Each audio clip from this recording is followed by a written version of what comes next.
Jadi uranium dekat Kalimantan Barat tuh nak kita tambang juga. Ya kita kan banyak minyak, gas sama emas, ya ekspor aja lah. Masalah sejahtera rakyatnya tuh nanti urusannya. Yang penting ekspor aja dulu. Kalau mau lancar segala urusannya, jangan jadi oposisi di pemerintahan apapun. Jadi negara ini perlu pajak yang banyak dari rakyatnya.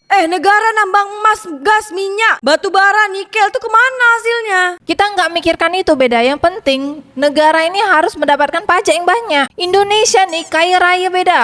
Hidupnya nih di atasnya ada minyak, bawahnya pun ada minyak. Walaupun hutang negaranya tinggi.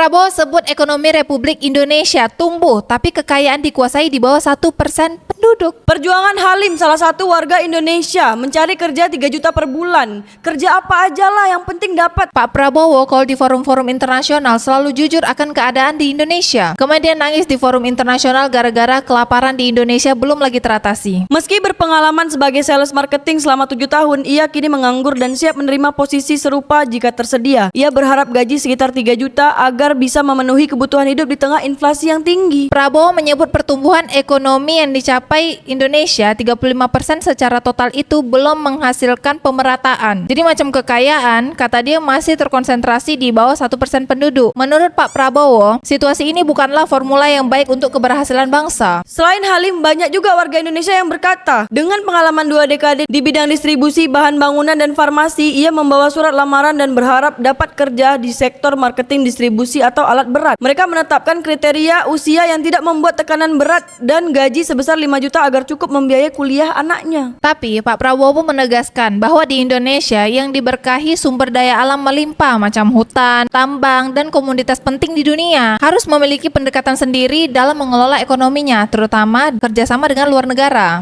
Pucuk dicinta ulan putiba. Di daerah Melawi, Kalimantan Barat ditemukan harta karun uranium sebesar potensinya tuh 24.000 ton. Jadi uranium dekat Kalimantan Barat tuh nak kita tambang juga. Instruksi Pak Prabowo. Tapi Pak Prabowo pun mengingatkan bahwa kekayaan alam yang besar pun bisa menjadi kutukan jika tidak dikelola dengan bijak. Ia juga mengkritik kecenderungan negara-negara Asia Tenggara termasuk Indonesia yang terlalu sering mengikuti arus kekuatan global. Ya kita kan banyak minyak, gas sama emas, ya ekspor aja lah. Masalah sejahtera rakyatnya tuh nanti urusannya. Yang penting ekspor aja dulu. Itu yang disebut kesenjangan sosial, Pak. Tahu kenapa ekonomi tumbuh namun kekayaan dipegang oleh 1% orang? Ya karena kebijakan ente hanya berpihak kepada mereka, bukan yang ke 99%-nya, kata Raf Restu. Pak Prabowo nih belum 1 tahun dia menjabat jadi presiden, santai dulu. Semenjak Pak Prabowo nih menjabat, banyak kasus-kasus korupsi yang terungkap, tapi masih banyak juga yang belum terungkap karena belum tuntas masalahnya. Tapi setidaknya kasus-kasus korupsi ini terungkap aja dulu semuanya. Gimana enggak? Yang tumbuh subur itu cuma sektor pertambangan. Kan cuma circle itu-itu aja yang dapat. Sedangkan industri manufaktur UMKM sangatlah berat, kata Bastori. Kan program Prabowo ini kan makan bergizi gratis, jadi sektor lain tuh santai dulu. Tapi Pak Prabowo pun ada cakap beda dalam acara Mata Najwa di UGM. Banyak aset saya yang mandek, tidak dapat kredit karena saya tidak berkuasa 20 tahun.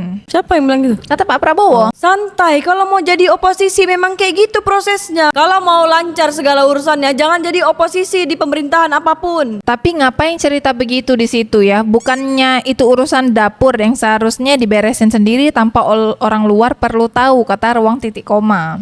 Karena Indonesia mau minjam hutang lagi, cuy.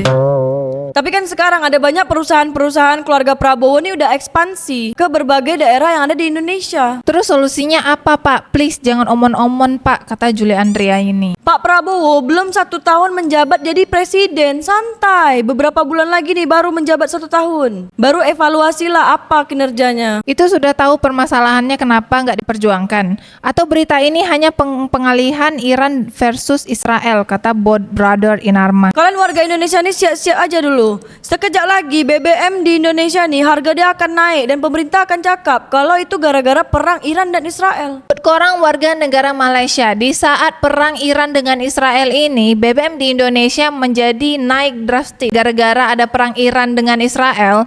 Apakah di negara korang Malaysia BBM juga naik? Korang komen dekat bawah. Percuma, Cen, karena nanti masih banyak netizen Indonesia yang tak mau dibandingkan sama negara Malaysia. Kalau tak mau dibandingkan dengan negara Malaysia, jadi dibandingkan dengan negara mana? Yang paling dekat tuh Malaysia lah. Harga BBM murah pun negara Malaysia. Kalau nak ikutkan harga BBM dengan Singapura dengan Thailand, harga BBM-nya melambung tinggi beda. Tak akan sanggup orang Indonesia beli BBM dengan harga mereka. Orang dengan penghasilan 1,1 miliar per bulan di California itu termasuk golongan miskin, Ce. Dia belum masuk kategori kaya raya. Engkau nak bandingkan California dengan negara mana beda dengan negara Indonesia? Penghasilan orang 1,1 miliar per tahun di California itu termasuk golongan miskin, Ce. Kita harus buat kebijakan baru beda. Naikkan pajak untuk orang yang berpenghasilan 10 juta per bulan. Kalau orang yang penghasilannya 10 juta per bulan, 1 tahun baru 120 juta, Ce. Engkau nak kasih pajak berapa? Dia nak hidup juga. Ini yang di California 1,1 miliar loh. Masih tergolong miskin. Jadi engkau nak bandingkan dengan negara mana beda? Sekarang nih kalau kita naikkan pajak pun dia tidak akan mengubah terlalu banyak tentang negara.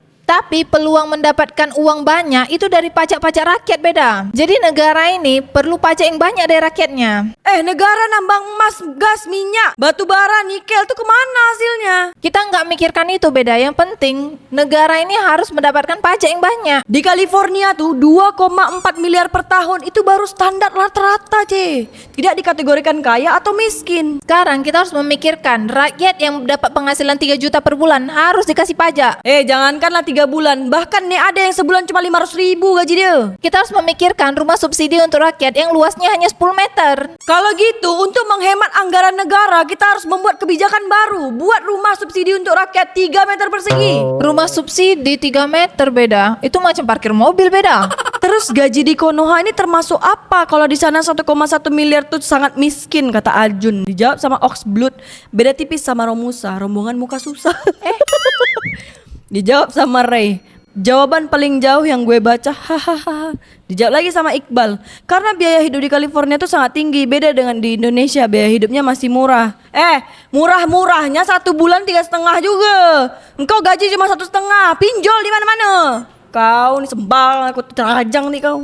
Aku tak suka ya orang-orang Indonesia nih ngomong Konoha-Konoha. Apalagi ke orang Malaysia nih suka betul cakap Konoha-Konoha. Cakap aja langsung Indonesia. Konoha tuh tak nyata. Indonesia nih yang ada di dunia nyata. Di Indonesia setahun masih ada yang 20-25 juta. Itu juga kerjanya benar-benar kerja dari pagi sampai sore. Tidak ada bonus, THR, jaminan kesehatan, dan jika digigit anjing pemiliknya hanya diberi teh manis, kata Herianto.